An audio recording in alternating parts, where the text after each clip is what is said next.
Welcome to our Tenebrae Service for Holy Week. So we normally have a Maundy, Thursday service, but tonight we're going to have a service that will cover both Maundy, Thursday, and is more traditionally a Good Friday service. This service is a service of reflection on the Passion of Christ, found primarily in the Gospel of John, chapters 18 and 19. So let the service be a time for you to reflect on the love of Christ that was expressed to you through his suffering and through his death. And as we prepare for the celebration of Easter, it is important that we don't jump over what Christ did for us in accepting the cross for our salvation. And let's give thanks to God as we participate together in these reflections. Amen.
God is light, in whom there is no darkness at all. Jesus Christ is the light of the world, and this is the judgment, that the light has come into the world, and we love darkness rather than light.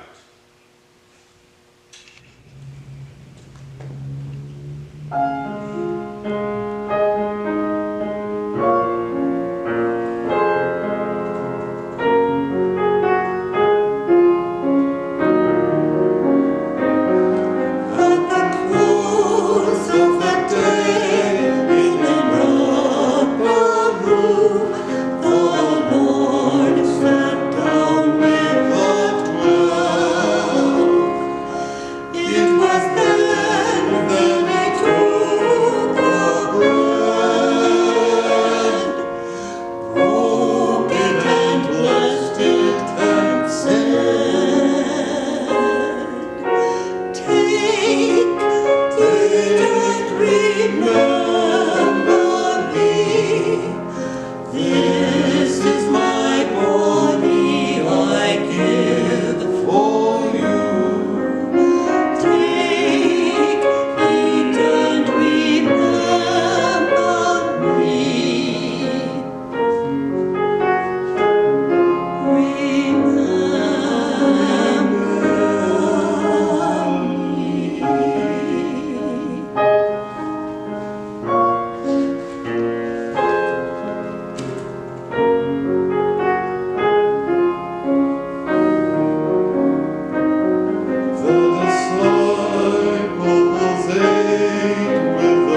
out with his disciples and crossed over to the other side of the Kidron Valley.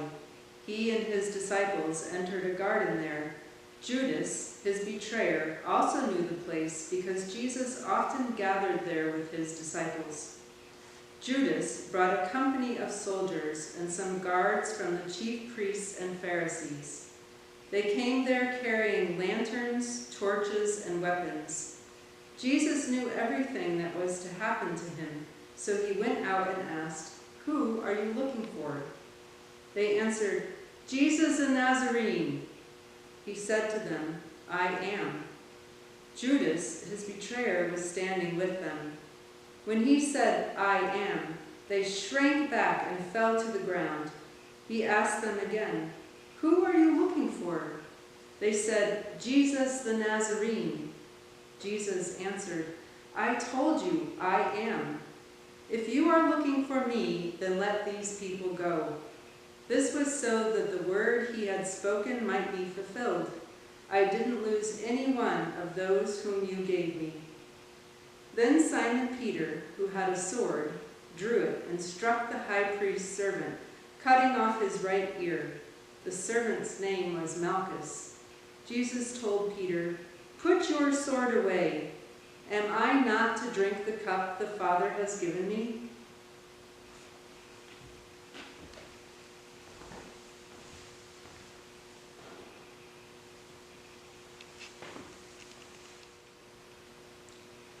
Then the company of soldiers, the commander and the guards from the Jewish leaders, took Jesus into custody.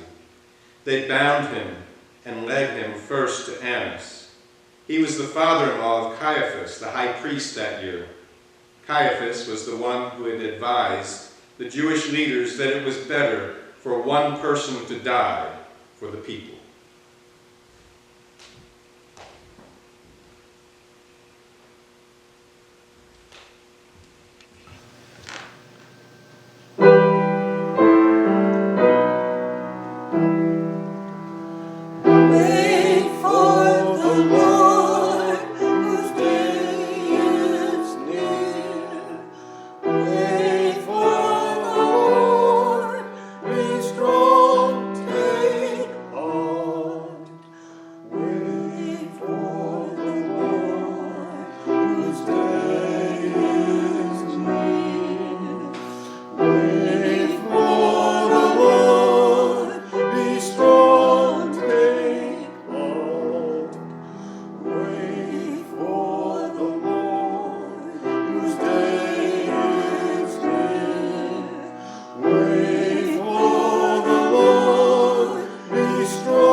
Simon Peter and another disciple followed Jesus.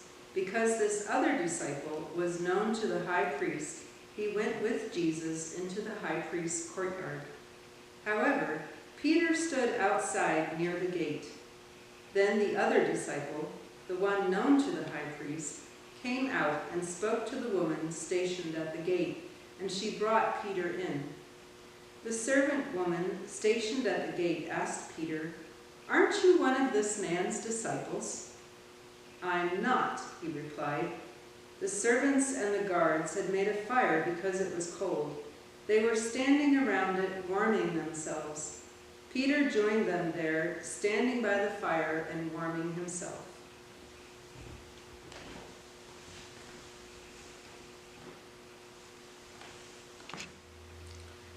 Meanwhile, the chief priests questioned Jesus about his disciples and his teaching. Jesus answered, "I've spoken openly to the world. I've always taught in synagogues and in the temple, and where all the Jews gathered. I've said nothing in private. Why ask me? Ask those who heard what I told them. They know what I said." After Jesus spoke, one of the guards standing there slapped Jesus in the face. "Is that how you would answer the high priest?" he asked. Jesus replied, "If I speak wrongly, testify about what is wrong. But if I speak correctly, why do you strike me?" Then Annas sent him, bound, to Caiaphas, the high priest.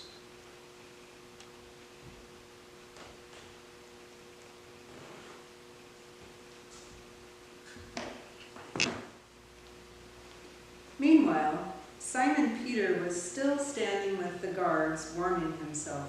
They asked, "Aren't you one of his disciples?" Peter denied it, saying, "I'm not." A servant of the high priest, a relative of the one whose ear Peter had cut off, said to him, "Didn't I see you in the garden with him?" Peter denied it again, and immediately a rooster crowed.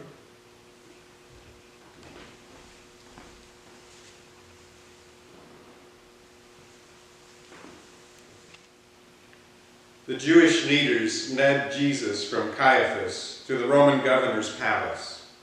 It was early in the morning, so that they could eat the Passover. The Jewish leaders wouldn't enter the palace.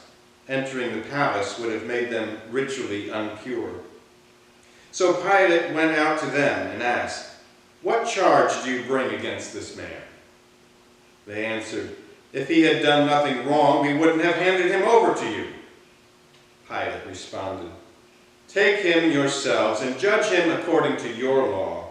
The Jewish leaders replied, "The law doesn't allow us to kill anyone." This was so that Jesus' words might be fulfilled when he indicated how he was going to die.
He summoned Jesus and asked, "Are you the king of the Jews?" Jesus answered, "Do you say this on your own, or have others spoken to you about me?" Pilate responded, "I am not a Jew, am I? Your nation and its chief priests handed you over to me. What have you done?" Jesus replied, "My kingdom doesn't originate from this world. If it did, my guards would fight so that I wouldn't have been arrested by the Jewish leaders. My kingdom isn't from here." "So you are a king," Pilate said. Jesus answered, "You say that I am a king. I was born and came into the world for this reason, to testify to the truth. Whoever accepts the truth listens to my voice." "What is truth?" Pilate said.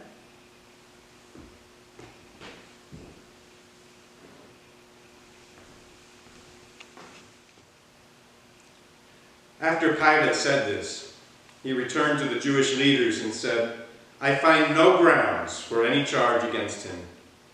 You have a custom that I release one prisoner for you at Passover.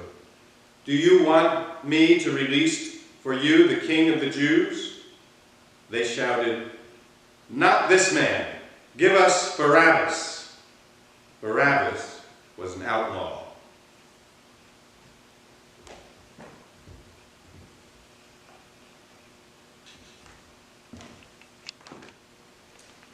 Then Pilate had Jesus taken and whipped. The soldiers twisted together a crown of thorns and put it on his head and dressed him in a purple robe. Over and over they went up to him and said, "Greetings, King of the Jews," and they slapped him in the face. Pilate came out of the palace again and said to the Jewish leaders, "Look, I'm bringing him out to you to let you know that I find no grounds for a charge against him." When Jesus came out wearing the crown of thorns and the purple robe, Pilate said to them, "Here's the man." When the chief priests and their deputies saw him, they shouted, "Crucify! Crucify!" Pilate told them, "You take him and crucify him. I don't find any grounds for a charge against him." The Jewish leaders replied, "We have a law, and according to this law, he ought to die because he made himself out to be God's son."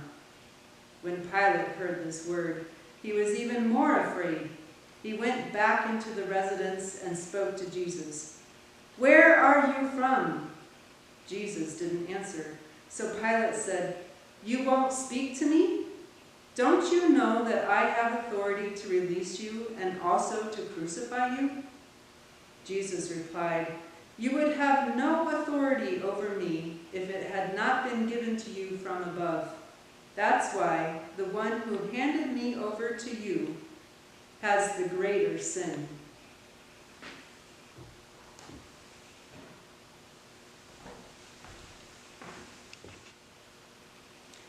From that moment on, Pilate wanted to release Jesus. However, the Jewish leaders cried out, saying, "If you release this man, you aren't a friend of the emperor. Anyone who makes himself out to be a king opposes the emperor." When Pilate heard these words, he led Jesus out and seated him on the judge's bench at the place called Stone Pavement, in Aramaic, Gabbatha. It was about noon on the preparation day for the Passover. Pilate said to the Jewish leaders, "Here's your king." The Jewish leaders cried out, "Take him away! Take him away! Crucify him!" Pilate responded, "What? Do you want me to crucify your king?" "We have no king except the emperor," the chief priests answered.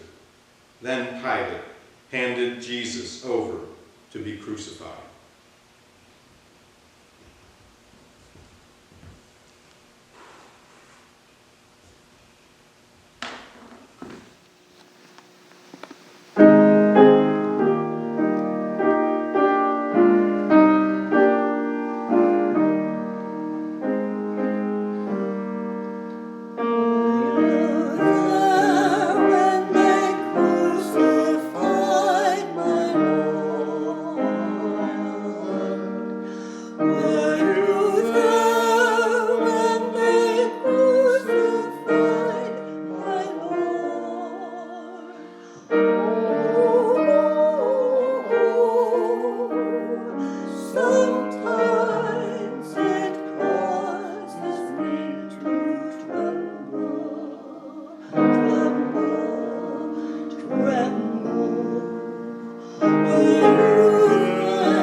The soldiers took Jesus prisoner.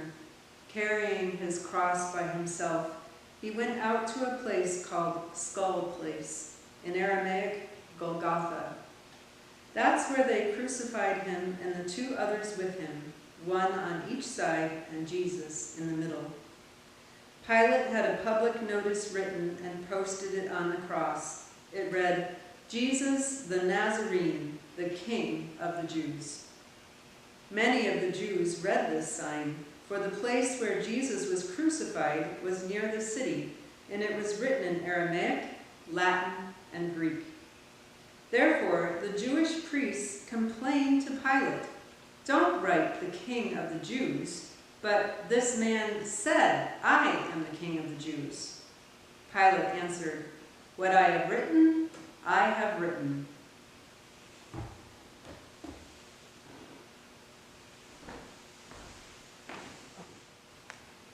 When the soldiers crucified Jesus, they took his clothes and his sandals and divided them into 4 shares, one for each soldier. His shirt was seamless, woven as one piece from the top to the bottom. They said to each other, "Let's not tear it. Let's cast lots to see who will get it." This was to fulfill the scripture. They divided my clothes among themselves, and they cast lots for my clothing. And that's what the soldiers did.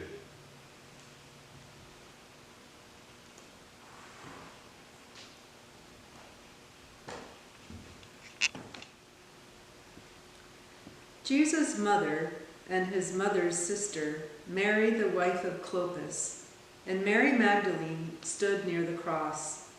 When Jesus saw his mother and the disciple whom he loved standing nearby, he said to his mother, "Woman, here is your son."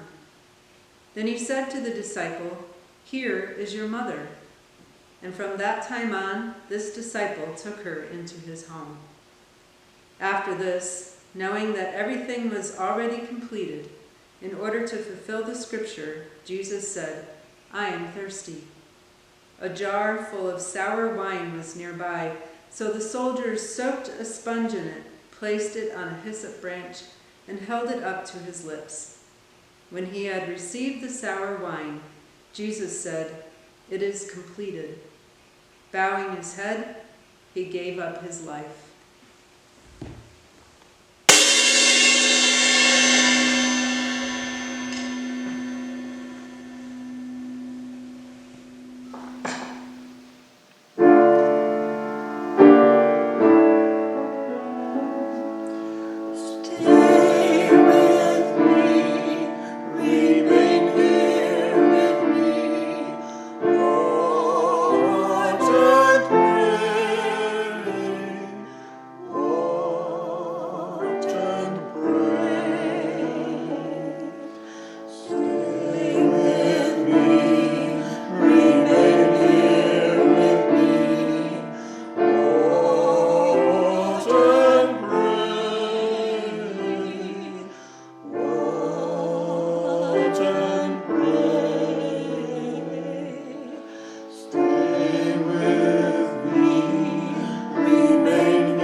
It was the preparation day, and the Jewish leaders didn't want the bodies to remain on the cross on the Sabbath, especially since that Sabbath was an important day. So they asked Pilate to have the legs of those crucified broken and the bodies taken down. Therefore the soldiers came and broke the legs of the two men who were crucified with Jesus. When they came to Jesus, they saw that he was already dead, so they didn't break his legs. However, one of the soldiers pierced his side with a spear, and immediately blood and water came out. The one who saw this has testified, and his testimony is true. He knows that he speaks the truth, and he has testified so that you might also believe. These things happened to fulfill the scripture. They won't break any of his bones. And another scripture says, they will look at him whom they have pierced.